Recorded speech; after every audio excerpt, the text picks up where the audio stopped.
Të dashur shqiptar, sot jam rrëzuar në tokë, siç e shikoni, jam I rrëzuar. Nuk kam sëmundje toke.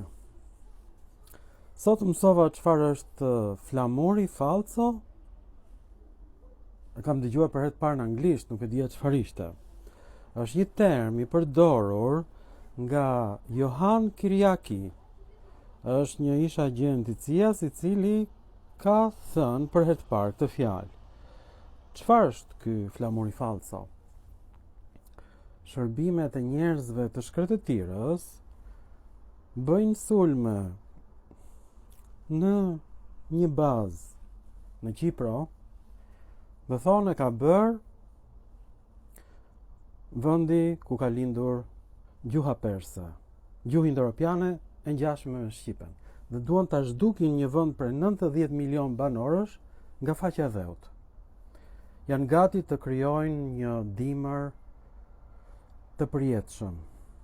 Vetëm që ta zhdukin këtë vend, sipërfaqja e këtij vendi të mrekullueshëm është e barabartë me Francën, Gjermaninë, Anglinë, Spanjën, Hollandën, Norvegjinë dhe Suedinë. Pra gjithë Europa moderne, sipërfaqja e saj është e barabartë me perandorinë e lashtë perse. Dhe këta thonë që një sulm është bërë nga perandoria e sotme perse, dhe ky quhet sulm I rem ose flamur falso. Të njëjtën gjë kanë bërë në Shqipëri. Këtë gjë kanë bërë me Shqipëri për ta hequr 2 herë Sali Berishën nga pushteti.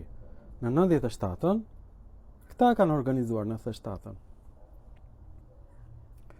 Madje Johan Kyriaku e pranon që ka qenë në kufi me Shqipërinë dhe që 1/3 është popullsi grek, e thot ai, popullsia e Shqipërisë, sepse ka besimin ortodoks grek. Ka që mund ka shqiptarët marrin besimin e armikut të tyre. Dhe për 300 euro identifikohen me kasapët dhe xhelatët e tyre. Ata që na masakruan ne në vitin 1913, toponimet që janë vënë në hartat e Shqipërisë nga ndarja, legjenda e hartës. Potamos, lum. Baunos, I thon vuno. Malet, në hartë. Kipos, I thon kopshtit, në hartë. Drumade, I thon pyjeve, në hartë. Është një fjalë marrë nga poemat e Homerit. Nuk ekziston në greqishtën e sotme. Hartat, lumejnt. Madje vetë emri I Himarës është Himaros. Nuk ka lidhje me ndonjë toponim të lashtë Iliro Helen. Fare. Do thot përrua I dimrit. Përrua, lumë, mal, fush, pyll, rrugët, dhromi. Është emër fshati. Kjo është të merë. Pra edhe grekët e kanë përdorur këtë flamurin falso, që quhet. Diçka që është falso dhe ato e nxjerrin për të vërtetë. Pra, është hequr 2 herë Sali Berisha nga pushteti në 97-ën, edhe në 2008-ën me ngjarjet e 21 janarit. Rezulton që gëzhojat e gjetura në trupin e viktimave të 21 janarit nuk përkon me armët e gardës kombëtare. Pra nuk janë vrarë nga Sali Berisha këta njerëz. Domethënë Saliu nuk ka faj. Madje edhe ngjarjet e Gërdecit janë sabotim I njerëzve të shkretëtirës. Tani ne dim kush është Sali Berisha, është nga Vuçidoli. Është dhëndër në një familje serbe. Ka bashkëpunuar me Miloševićin, I kanë dhënë naftë Miloševićit. Ka asgjësuar aktivist të UÇK-s. Ne e dim kush është Berisha. Por ai nuk ka vrarë njerëz në 21 janar sepse s'kishte pse ta bënte një gjë të tillë. Mbas mbarimit të demonstratës, njerëzit po ktheheshin në shtëpi. Nuk ka logjik kjo. Pra për ta hequr përfundimisht atë nga pushteti dhe për të mos ta kthyer më, madje edhe bëjnë non grata. nuk gjetën asnjë provë keqbërëse. Megjithëse ai është hajdut, këtë e din të gjithë. Ai organizoi pikërisht dhe firmat piramidale, sepse komuniteti evropian nuk i dha më ndihma, donin që t'i bënin blokadë për ta hequr nga pushteti. Dhe ai lejoi firmat piramidale për ta bërë ekonominë të vazhdonte. Të njëjtën gjë po bën Edi Rama sot me amnistin fiskale. Banditët po lejohen të pastrojnë parat në Shqipëri nëpërmjet bizneseve të tyre të dyshimta dhe me projektet e ndërtimit. Ky është flamuri falso. Pra Sali Berisha nuk ka bërë asnjë nga ato gjëra që e akuzojnë. E dim që është vrasës, e dim që është hajdut, por nëse ai ka bërë ndonjë gjë të keqe, ka bërë për të qenë në pushtet, jo sa me të vërtet donte ta shkatronte Shqipërinë. Ai donte që Shqipëria të ishte pronë e tij, pse do e shkatronte. Por tani u mor vesh. Edi Rama, i cili është konvertuar në mënyrë të fshehtë në besimin e njerëzve të shkretëtirës, ka konvertuar dhe djalin e tij me gjyshen ortodokse dhe me gjyshin katolik. Edi Rama pra sot i ka dhuruar të gjitha portat njerëzve të shkretëtirës. Ata do marrin në përdorim pasuritë natyrore të Shqipërisë me paketën e maleve dhe me ligjin për të gjitha portet e Shqipërisë. Praktikisht do bëhen pronarë të Shqipërisë. Do mbi vendoset pronat tyre mbi pronat e ish pronarëve. Për këtë qëllim ai ka përqendruar edhe gjyqësorin në Tiranë. Gjyqësori të Kreset nuk vlen më. Edhe SPAK-u është krijuar për të trembur opozitën. Jo për të gjetur të vërtetën. Nuk ekziston kjo gjë. Kushdo që i kundërshton njerëzve të shkretëtirës do futet në burg si ish presidenti i Shqipërisë. Ata vetë kanë vjedhur floririn e Shqipërisë në krab, njerëzit e shkretëtirës.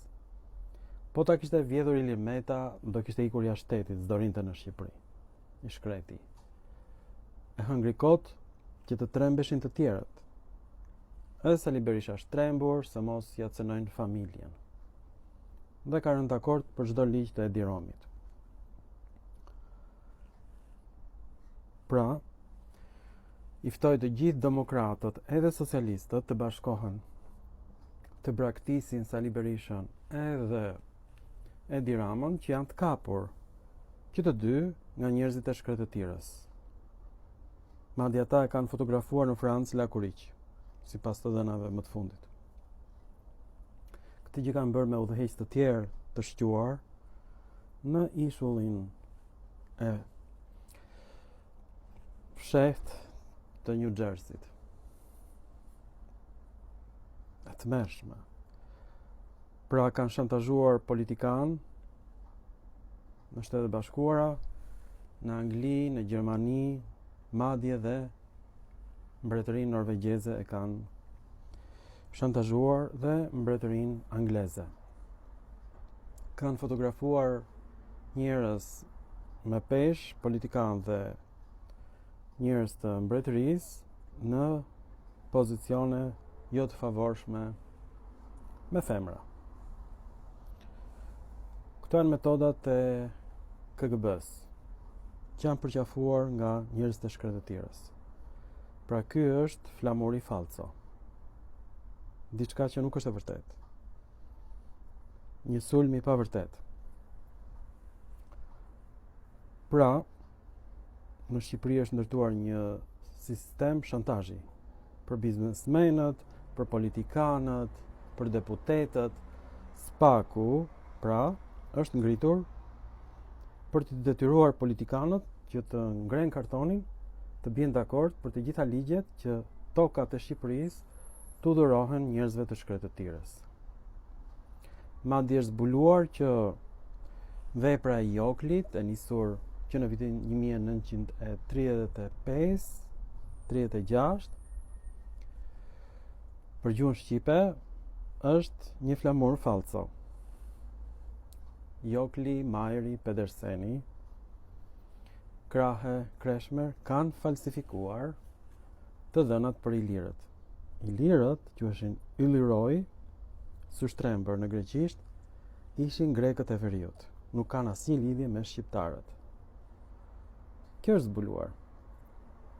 Pra qëllimi ka qenë që herët për të krijuar një shtet i dytë i njerëzve të shkretëtirës, në rast se shteti origjinal sulmohet, siç po sulmohet tani. Pra ky është plani shtesë. Shqipëria do bëhet vendi ku ata do vinë për të mbrojtur në një konflikt të gjatë në luftë me perandorinë e vjetër perse, e cila flet një gjuhë shumë të ngjashme me gjuhën shqipe. Pra shqipja ngjan me persishtën e vjetër dhe jo me gjuhën ilire, e cila ishte një dialekt grek. Illyroi ishin grekët e veriut. E kuptuat apo jo? Dhe etimologët e njerëzve të shkretëtirës e kanë mbajtur këtë të fshehtë dhe unë zbuloj krejt rastësisht mendimin e inteligjencës kompjuterike. Të gjithë emrat e fisëve ilire janë greke, monedat janë greke, statujat greke, amfiteatrot greke, dhe në bodrumet e akademisë janë fshehur 224.000 pllaka me shkrime greke, që ne i quajmë ilire. Tani mendoni thellë, po të mos ta kisha nisur unë këtë nismë për të gjetur origjinën e gjuhës shqipe dhe lidhjen me ilirishtën, nuk do ishte zbuluar gjithë ky mashtrim i madh që po i bëhet shqiptarëve. Pra ne nuk kemi asnjë lloj lidhje me illyrët e lashtë, sushtrembërit sipas grekërve. Na ashtu jemi sushtrembër, drilon, organ mashkullor, labjetan, organ femëror, breukoi, vemje. Kështu jemi ne, vemje të dashur shqiptar, por nuk do t'ju lejoj unë më që të ju t'jeni vemje. Bashkoni demokrat dhe socialist në një flamur, flamurin ton kombëtar. Ju falenderoj dhe mirupafshim në filma të tjerë shkencor.